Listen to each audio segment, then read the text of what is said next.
वरुणस्त्वं रुद्रस्त्वं इन्द्रस्त्वं अग्निस्त्वं वायुस्त्वं सूर्यस्त्वं चन्द्रमास्त्वं ब्रह्मभूर्भुवस्वरो गणादीं पूर्वमुच्चार्य वरुणादीं तदनन्तरम् अनुस्वारः परतरः हरथेन्दुलसितं तारेण रुध्वम् एतत्त्वमनुस्वरूपम् आरपूर्वरूपम् अकारो मध्यमरूपम् अनुस्वारश्चान्त्यरूपम् बिन्दुरुत्तररूपम् नादसन्धानं सम्भूतं च स्यादो प्रकृतेः पुरुषात्परम् एवं ध्यायति यो नित्यं स योगी योगिनां वरः नमो व्रातपतये नमो गणपतये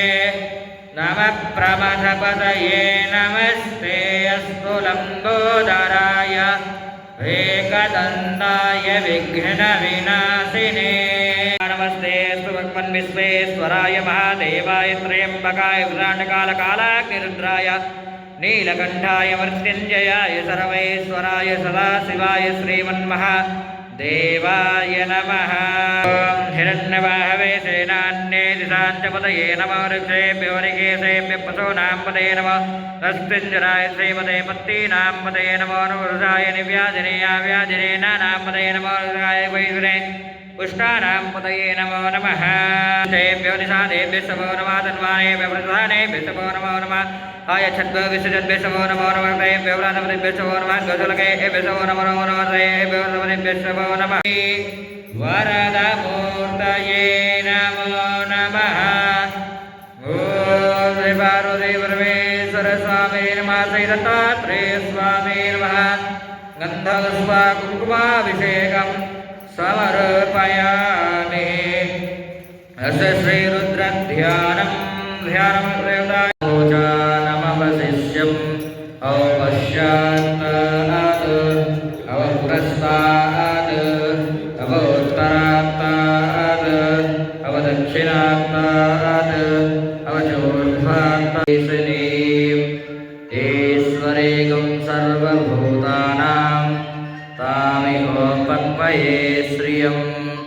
दिव्यश्रीगन्धचन्दनं समर्पयामि। ॐ भद्रं कर्णेभिः शृणुयामदेवाः भद्रं पश्येमाक्षभिर्यजत्राः स्थिरैरङ्गैस्तुष्टुवागुंसस्तनोभिः व्यसेम देवहितं यदायुः स्वस्ति न इन्द्रो वृद्धश्रवा स्वस्ति न पूषा विश्ववेदाः स्वस्ति नस्तारिक्षो अरिष्टनेमिः स्वस्ति नो बृहस्पतिर्दधातु। ॐ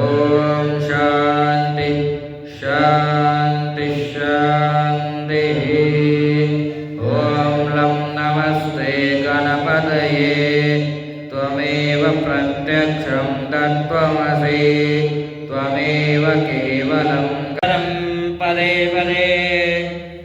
पापोऽहं पापकर्माणां पापात्मा पापसम्भवा त्राहि मां कृपया देव शरणागतवत्सला अन्यथा शरणं नास्ति त्वमेव शरणं मम तस्मात् कारुण्यभावेन रक्ष रक्ष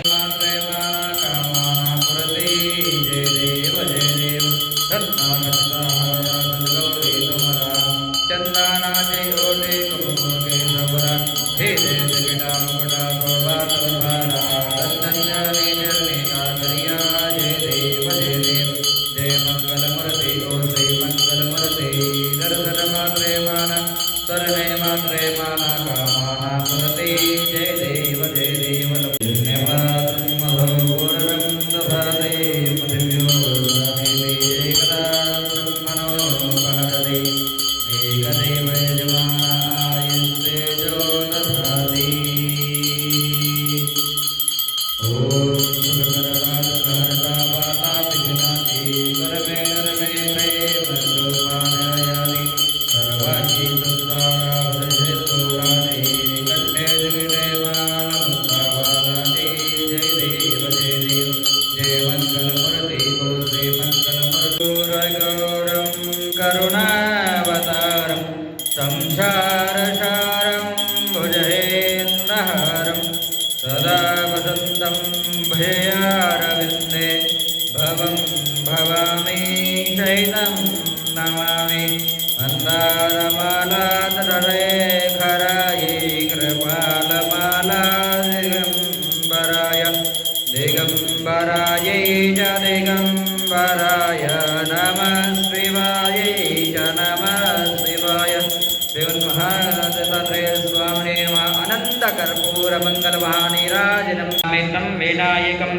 न तेतरातिभीकरं नमोदितातभास्वरं नमः सुरारिनिर्जरं नताधिपातरद्वरं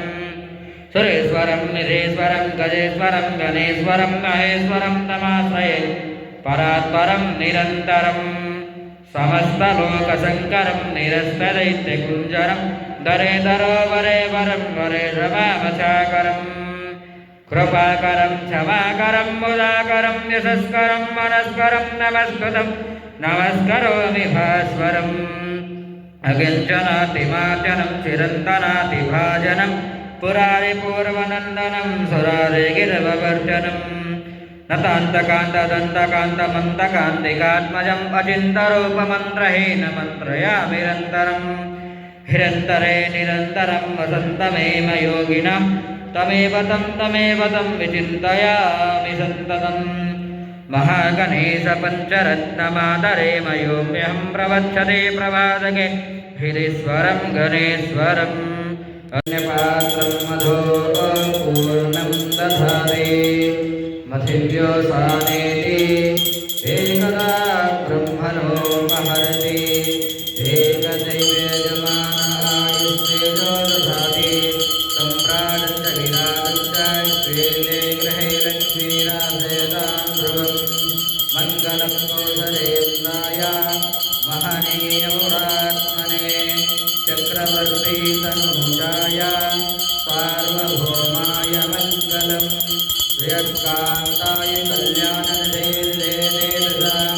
श्रीवेङ्कटनिवासाय श्रीनिवासाय मङ्गलं श्रीदत्तात्रेय स्वामिने नमः समो वै शृण्वान् कुर्महे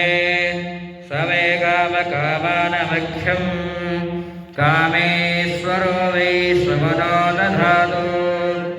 कुबेराय वै श्रवणाय महाराजाय नमः ॐ मुदकरतमोदकं सदा विमुक्तिसाधकं कलाधरावतं सकं विलासिलोकरक्षकं सरलसुन्दरवक्रसुन्दत्रेणेन दासामागावत्पाहि सदा सङ्कष्टे पावने निर्वाणे रक्षावि सर्वरवन्दाना जय देव जय मङ्गलमूर्ति ओ श्री मंगलमूर्ति दर्शन मात्रे माना स्मरणे मात्रे